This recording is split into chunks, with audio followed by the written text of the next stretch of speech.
Hello everybody, my name is Rachel, and usually I would be doing a weekly wrap-up on Sunday, but today is going to be a hodgepodge of the various things I've read since the end of April that don't count towards the A to Z readathon in May, because I am attempting to do a large chunk of the A to Z readathon where you read a book for every letter in the alphabet. But I have read some duplicates, and I'm not gonna read like all 26 letters. But anyway, I feel like this is cleanup day, just talking about all the other things, and then at the end of May I will do a big A to Z readathon wrap-up type of thing.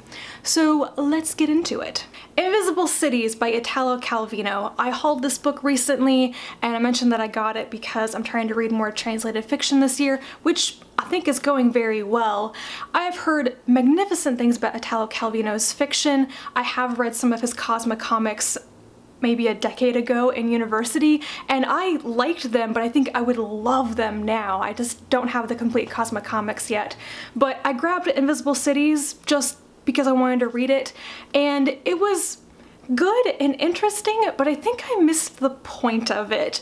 The framework for it is that Marco Polo is telling the Emperor Kublai Khan about all of these cities he's seen in his travels, and it becomes clear that he's really telling about different versions of Venice. It's all one city, and I don't think I came to a conclusion personally about how all this ties in together and what it says about cities and such. But I think this is a book that I want to read again in the future, and I want to read it in a particular way because all of the cities are put into categories. There are cities in memory, cities in desire, cities in signs, thin cities, trading cities, cities in eyes, cities in names, and then it numbers the cities in each category, so you have 1, 2, 3, 4 and everything, and they're interspersed amongst each other.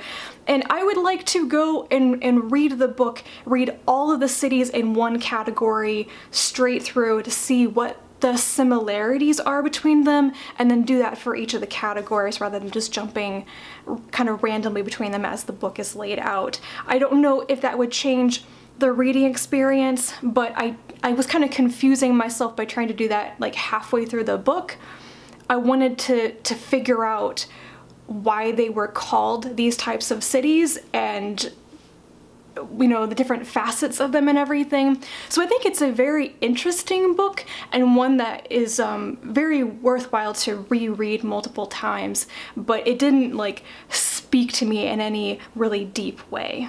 Then I read the remaining stories from the Long List Anthology Volume 2, which I hadn't read before. I read a large chunk of these stories already because I read them back in 2015, and then I read some of them in 2016 when they were nominated for the Hugo Award, and I just had a couple here and there to read. If you don't know, the Long List Anthology, this is the second volume, so it's been going for 2 years, collects the short fiction from the Hugo Awards that was longlisted and essentially pushed off the ballot by some of the controversial slate items that came up. That's a whole controversy, I'm not going to get into it. I enjoyed this. I didn't like reread a ton of things. I reread Pockets by Amal El-Mohtar, and I really loved it the second time around. Like I liked the story a lot when I first read it, but it was even better the second time. El-Mohtar just won a Nebula Award for Seasons of Glass and Iron. I think that's what the story is called. Anyway, she has beautiful, beautiful writing. I don't think I've ever been disappointed by any of her stories before. What can I say about the things I read for the first time in this? Today I Am Paul by Martin L. Shoemaker was probably the most surprising story in this for me, because I think the title of that is such a bad title for a short story, but it turned out to be quite good, about a robot that is meant to kind of impersonate family members for a woman who has dementia or Alzheimer's, and that was so interesting. This robot or AI that is actually developing its own self whenever it's not being somebody else. I really enjoyed that. The other story from this that I want to mention is Another Word for World by Ann Leckie, which is about two cultures that are kind of in conflict, and they discovered that they have been completely misunderstanding each other's language for a while. And I really enjoy stories where the plot hinges on language, linguistics, and understanding, and not getting the connotations of somebody else's language. It was just really enjoyable. I also find it interesting that the title of this is Another Word for World, because that seems like a real callback to Ursula Le Guin's The Word for World is Forest. Anyway, it was a really good story. And then I read volume 4 of The Wicked and the Divine, which is called Rising Action, and I really liked this volume. The shiitake hits the fan. My only real criticism of this series so far has been that the progress, the explanations, and the plot have taken so long to get to this point. I felt like the story was really dragging its feet and being more pretty than actually telling a story, which I'm not going to complain about because Jamie McKelvie's artwork in this is amazing, and I will read it just to look at the pretty pictures. But I felt like this volume finally took advantage of all of the character development it had been working on and just threw these people together and said, okay, now everything's gonna blow up and we're gonna find out what's gonna happen. It doesn't explain everything, of course. I think we're probably only halfway through the projected length of the series, but it was good. If you don't know what this series is about, The Wicked and the Divine is about 12 gods who are reborn into young people's human bodies every 90 years. They blow up, they become stars, they're famous, and within 2 years they're all fated to die. And the cycle is happening again, so the series starts off with slowly introducing all 12 of the gods and their powers and everything, and then they start dying, and then they suspect that they are betrayed in some way, I think. It's really good. Then I read Saga Volume 7, which I don't have much to say about. This series, I have loved it so much up until this point. I have enjoyed the characters, the stories, the artwork by Fiona Staples, just perfect. But in Volume 7, I realized that this story hasn't come even close to addressing the central problem here, which is that this family is on the run from two different species that want to kill them because they are fraternizing with the enemy and they're in this all-consuming war. And they haven't gotten any closer to actually dealing with that. They are just running endlessly around the universe, trying to not get split up, trying to protect their daughter, and just kind of collecting random friends here and there, and people die and everything. And like, I'm gonna keep reading because once again, great artwork, and I do like the characters, but I'm wondering if Bryan K. Vaughn has actually planned an end for the series. It feels like we're on this really big arc and there's no end in sight. And I'm starting to lose a bit of patience. I wonder if other people who are following the series have felt the same way. I think people have mentioned this for previous volumes, and I haven't felt it until now. So I don't want to be a bummer on the series because I still really enjoy it, but it's becoming a little bit of same old, repetitive type of thing, and I would like to see an end in sight. Then I read a graphic novel. This is Seconds by Brian Lee O'Malley. I've never read anything else by O'Malley. He is really well known for the Scott Pilgrim series, which I haven't read. I have seen the movie and just not my thing. I didn't get it, but I remember thinking it was pretty fun even if I didn't get it. But I wanted to read Seconds because I heard it was set in a restaurant and I was really curious about that. So the main character, Katie, is a chef. She opened up a restaurant called Seconds about 4 years prior to the story starting, and now she wants to leave and go off and start a new restaurant, which is just her own, and it's not going very well. And then one day she discovers in a dresser drawer this mushroom and instructions that say that she can write down a mistake and fix it and go to sleep after eating the mushroom, and when she wakes up her mistake will have been changed. So she can change her past actions. And she starts doing this endlessly because she's trying to fix these things to make her life better and easier and get her restaurant, and it becomes endlessly screwed up because when she changes just what she thinks is a small part of her life, it has a ripple effect on everybody else's lives, and it goes very badly. So I think the story is about realizing the effect your life has on other people, and that sometimes you can't change your mistakes because you made them for a reason.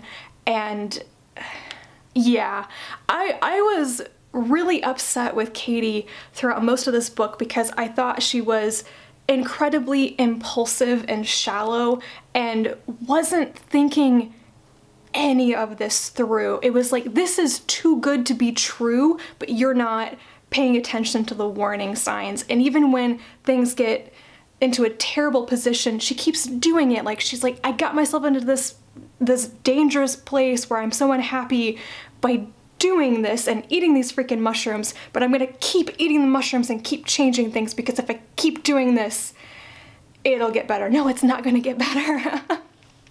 Anyway, I really enjoyed this, actually. I was surprised at how much I liked it given my initial struggles with Katie as a character, but I thought it was quite good and I would recommend it. And then I finished A Man Called Ova by Fredrik Backman and ended up really enjoying this. It was a very quick read.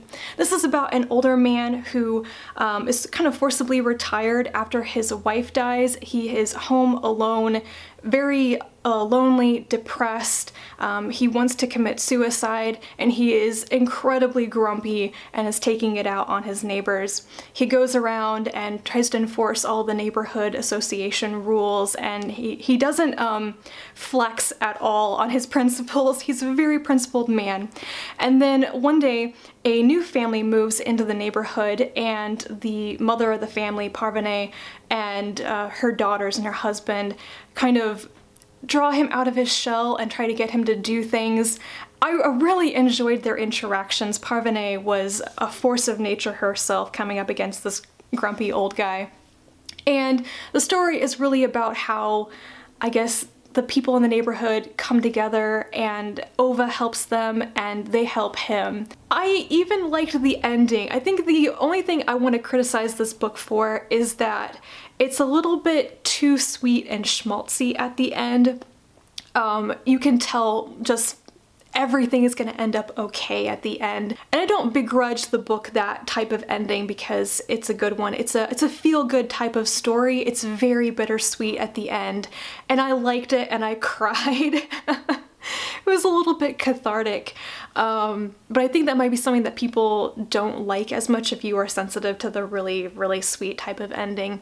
I recommend it, however. I don't know if I will go out and read Backman's other books. I have a feeling they might be very similar to this type of story and it could get repetitive.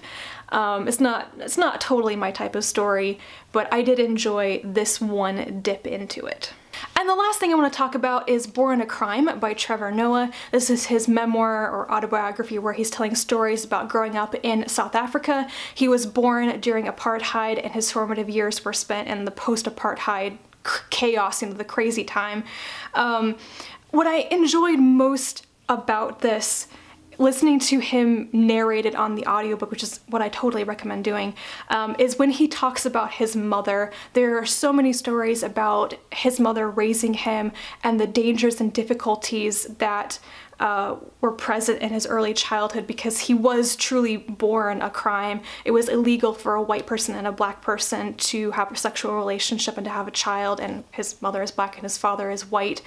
But his mother sounds like an amazing woman. I mean, she was a rebel and wild and never did anything the easy way. Talk about a mother who is willing to do pretty much anything to help her child succeed, to motivate him to succeed.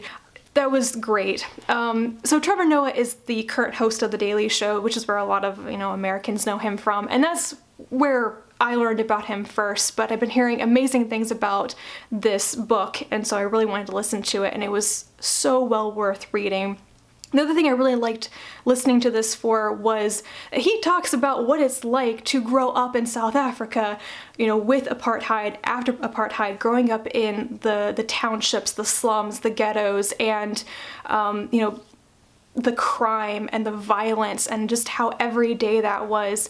It was very educational. I have heard some of these things about that time in South Africa's history and also what it's like today, and I enjoy that. It also helped that I was listening to this at the same time that I was reading Zoo City by Lauren Bucas, which is also set in South Africa, post a lot of this stuff, and I felt like I learned things from Born a Crime that made sense for the setting and like the environment of Zoo City, so I really enjoyed reading those two at the same time. Definitely one that I recommend. That is it for me this week. I will do a wrap up near the end of the month of all the other books that I have read in alphabetical order for the A to Z readathon, plus the extras, which I'll probably have to put into a separate video, because even though I'm trying to read for the A to Z readathon, I'm still picking up things that don't count for it because they're duplicates. But that's because I am being good and I am reading what I want to read right now rather than sticking to a TBR. So that's good. This coming week I'm going to try and do the remaining 2 BookTube SFF Babble topics that I missed doing because I was taking a break. We'll see if I get both of them done. Depends a lot on whether my neighbor's dogs start barking again this morning. I can't film when they're doing that. So yeah, that is it for me. I hope you're having a great weekend, and I will talk to you again soon. Bye.